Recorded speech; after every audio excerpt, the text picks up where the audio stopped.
As the movie dominates its opening box office weekend, Lucas Gage is reflecting on his gory Smile 2 death.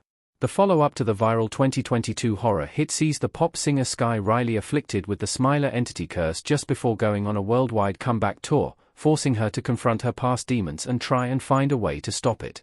With Naomi Scott leading the Smile 2 cast, the movie is garnering large acclaim from critics and audiences alike, while also narrowly topping its predecessor's opening weekend at the box office.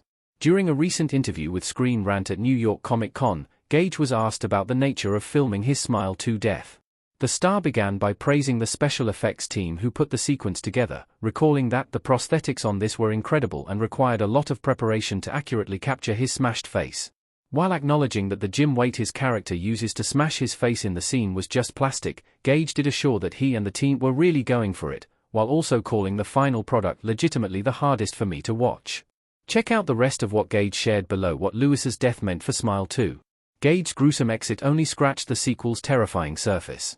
Gage, playing Sky's high school classmate and drug dealer Lewis, was ultimately the catalyst for her story in Smile 2, with his brutal suicide under the possession of the Smiler resulting in the curse passing on to her. Despite coming after Joel's death in the film's opening moments, in which he was severed in half by a truck while fleeing a dangerous situation, Lewis's death really only scratched the surface of the scares to come from the sequel. Much like Caitlin Stace's Laura in the first movie, Lewis proves to be one of Sky's main tormentors throughout Smile 2's plot, even replicating certain scares from the 2022 hit, namely appearing next to Scott's protagonist as she tries to investigate a video he recorded that seemingly captured the entity. But, as the film progresses, Lewis's gory death would only be the first that viewers would see, including what appears to be Rosemary DeWitt's Elizabeth seemingly stabbing herself in the throat and face with a shard of glass and Ray Nicholson's Paul having a similarly brutal demise to Lewis. This all culminates in Smile 2's biggest death, which is that of Sky herself in the sequel's final moments, as she loses the battle against the Smiler entity and comes under its possession while on stage in front of thousands of fans, Elizabeth, and some of the people from her team.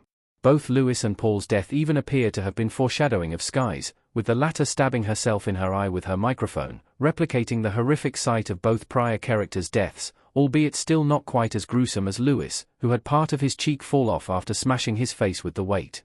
Our take on Smile 2's gore. Parker Finn's desire for a more savage entity worked. Naomi Scott as Sky Riley screaming while covered in blood in Smile 2.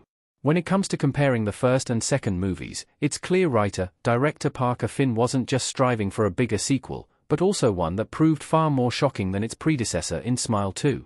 This was made all the more evident by his recent comments that he wanted the Smiler to be more brutal, more insane, more savage than it was in the first film, in an effort to use audiences' expectations of the rules and scares from the first movie against them. Though an increase in gore doesn't inherently always make for a better sequel, Finn's more gruesome kills in Smile 2 actually proved quite effective in showcasing both practical effects and the growing potential of the Smiler's abilities.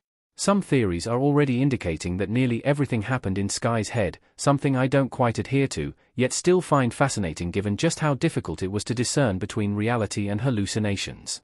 If Finn looks to continue the franchise with a Smile 3, I hope he not only finds a way to live up to the sequel's world-changing ending, but also delivers the same level of visually haunting deaths as Lewis.